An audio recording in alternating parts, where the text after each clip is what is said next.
नमस्कार। आज हम एक ऐसी कहानी की बात करेंगे। एक ऐसे भारत की जहां करोड़ों लोगों के लिए बैंक का दरवाजा मानो बंद ही था।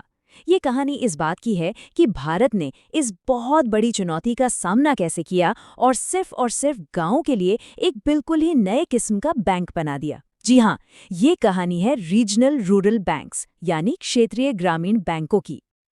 तो सवाल ये उठता है कि आखिर ऐसी क्या जरूरत पड़ गई। मतलब एक देश को सिर्फ अपने गांव के लिए एक बिल्कुल ही नया बैंकिंग सिस्टम क्यों बनाना पड़ा। इसी सवाल के जवाब में हमारी आज की पूरी कहानी छिपी है। तो चलिए इस कहानी को 5 हिस्सों में समझते हैं। सबसे पहले हम देखेंगे कि वो संकट क्या था जिसने इन बैंकों को जन्म दिया। फिर ये अनोखा सल्यूशन था क्या, ये काम कैसे करता है और वक्त के साथ इसमें क्या बदलाव आए। और आखिर में आज ये बैंक किन नई चुनौतियों का सामना कर रहे हैं। चलिए तो फिर कहानी के पहले हिस्से से शुरू करते हैं। देखिए, किसी भी सल्यूशन को समझने से पहले ये जानना बहुत जरूरी है कि आखिर प्रॉब्लम थी कितनी बड़ी और कितनी गहरी। जरा 1970 के दशक से पहले के भारत की तस्वीर सोचिए। ऐसा लगता था मानो दो अलग अलग बैंकिंग दुनिया है। एक तरफ शहरों के लिए बड़े बड़े चमचमाते बैंक और दूसरी तरफ गांवों के लिए लगभग बंद दरवाजे। ऐसा नहीं कि बैंक नहीं थे, पर उनकी जो कॉम्प्लिकेटेड कागजी कार्रवाई थी और जो उनकी शहरी सोच थी, वो गांव के एक आम इंसान के लिए एक बहुत बड़ी दीवार जैसी थी। उन्हें लगता था कि खेती बाड़ी के लिए लोन देना, भाई ये तो बहुत रिस्की काम है। नतीजा नतीजा ये कि करोड़ों किसानों, कारीगरों और मजदूरों के लिए बैंक से पैसा लेना एक सपने जैसा था। और इसी बहुत बड़े संकट के बीच एक नए आइडिया का जन्म हुआ, रीजनल रूरल बैंक। देखिए, ये कोई आम बैंक नहीं था, बल्कि ये एक ऐसा सल्यूशन था जिसे खास तौर पर सिर्फ और सिर्फ इसी एक प्रॉब्लम को सॉल्व करने के लिए बनाया गया था। तो ये रीजनल रूरल बैंक, या जिसे हम आरआरबी कहते हैं, ये आखिर है क्या? अगर बिल्कुल आसान भाषा में कहें तो ये एक ऐसा बैंक है जिसका एक ही मकसद है, गांव और छोटे कस्बों तक पहुंचना और वहां के लोगों को लोन और दूसरी बैंकिंग सर्विसेज देना, बस।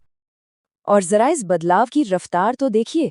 1975 में नरसिम्हम वर्किंग ग्रुप ने इसकी सिफारिश की और उसी साल 2 अक्टूबर को देश का पहला आरआरबी प्रथमा बैंक खुल भी गया।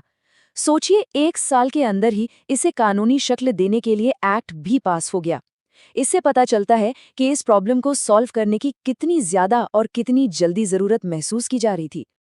तो ये बैंक बाकी बैंकों से अलग कैसे थे? चलिए देखते हैं। जहां बड़े कॉमर्शियल बैंक पूरे देश, यहाँ तक कि दुनिया को अपना मार्केट मानते हैं, वहीं आरआरबी का फोकस सिर्फ कुछ गिने चुने जिलों पर था। जहां बड़े बैंकों के लिए हर तरह का कस्टमर जरूरी है, वहीं आरआरबीज की पहली प्राथमिकता थे छोटे किसान, कारीगर और गांव के मजदूर।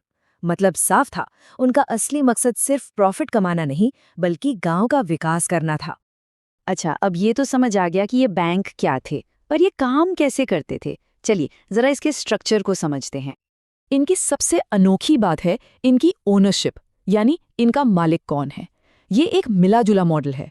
इसमें 50% हिस्सा होता है केंद्र सरकार का, 35% हिस्सा होता है किसी बड़े स्पॉन्सर बैंक का, मतलब कोई बड़ा कमर्शियल बैंक, और बाकी 15% हिस्सा होता है उस राज्य सरकार का जहां ये बैंक है। तो आप देखिए, ये एक ऐसा मॉडल है जिसमें केंद्र की पावर, राज्य की लोकल समझ और एक बड़े बैंक का एक्सपीरियंस तीनों एक साथ आ जाते हैं। और ऐसा बिल्कुल नहीं है कि ये लोकल बैंक्स अपनी मनमर्जी से काम करते हैं। नहीं, ये पूरी तरह से देश के फॉर्मल बैंकिंग सिस्टम का हिस्सा हैं। इनको रेगुलेट करता है रिजर्व बैंक ऑफ इंडिया यानी आरबीआई। नाबार्ड एक सुपरवाइजर की तरह इन पर नजर रखता है और इनका रोज का कामकाज एक बोर्ड ऑफ डायरेक्टर्स की टीम संभालती है। तो इनका मुख्य काम क्या है?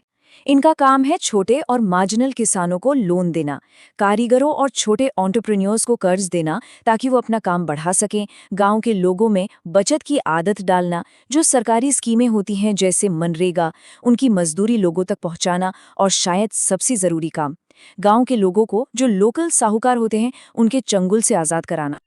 अब कहानी में एक नया मोड़ आता है। वक्त बदला और ये महसूस किया गया कि जिस तरह से ये बैंक शुरू हुए थे, अब उन्हें नई आर्थिक हकीकतों के हिसाब से बदलना होगा, खुद को इवॉल्व करना होगा। तो इस बड़े बदलाव की वजह क्या थी? साल 2001 में व्यास कमेटी की एक रिपोर्ट आई। उसमें कहा गया कि आरआरबीज की ऑपरेशनल हालत सुधारने और उन्हें ज्यादा एफिशिएंट बनाने के लिए उन्हें बड़े स्केल पर काम करने का फायदा मिलना चाहिए। मतलब ये कि कई छोटे छोटे ग्रामीण बैंक्स खुद ही फाइनेंशियली स्ट्रगल कर रहे थे, तो उन्हें मजबूत बनाने का एक ही रास्ता था, अमालगमेशन, यानी छोटे बैंकों को आपस में मिलाकर बड़े और ज्यादा ताकतवर बैंक बनाना। आपको पता है, एक वक्त ऐसा था जब पूरे भारत में ऐसे 196 अलग अलग रीजनल रूरल बैंक्स थे। सोचिए, लगभग 200 छोटे छोटे बैंक जो अपने अपने इलाकों में काम कर रहे थे। और 1990 से आज ये संख्या घटकर सिर्फ 43 रह गई है। और ये कोई अचानक नहीं हुआ, बल्कि ये एक सोची समझी पॉलिसी का नतीजा था। मकसद बिल्कुल साफ था, बैंकों की संख्या कम हो, लेकिन जो हों वो ज्यादा मजबूत और फाइनेंशियली स्टेबल हों, ताकि वो गांवों की और बेहतर तरीके से सेवा कर सकें। तो ये कहानी हमें आज की दौर में ले आती है। आरआरबीज ने वाकई एक बहुत लंबा सफर तय किया है, लेकिन आज उनके सामने नई और मॉडर्न चुनौतियां खड़ी हैं।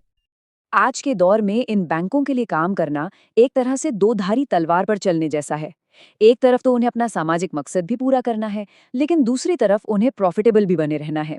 ऊपर से अब स्मॉल फाइनेंस बैंक्स और फिनटेक कंपनियों से जबरदस्त कंपटीशन है। कुछ इलाकों में एनपीए यानी डूबे हुए कर्ज की समस्या भी है। डिजिटल जमाने के साथ कदम से कदम मिलाकर चलना है, और ये सब करते हुए अपने सामाजिक लक्ष्य और फाइनेंशियल हेल्थ के बीच एक बैलेंस बनाना, ये आज की सबसे बड़ी चुनौती है। और यहीं आकर ये कहानी एक बहुत बड़े सवाल पर रुक जाती है। आज के डिजिटल पेमेंट और मोबाइल बैंकिंग के ज़माने में उस बैंक का भविष्य क्या है जो बना ही था एक कम्युनिटी के लिए, लोगों से सीधे जुड़ने के लिए? क्या टेक्नोलॉजी और ज़मीनी जुड़ाव, ये दोनों चीज़ें एक साथ चल सकती हैं? इस सवाल का जवाब जो भी होगा, वही भारत के ग्रामीण बैंकिंग का भविष्य तय करेगा।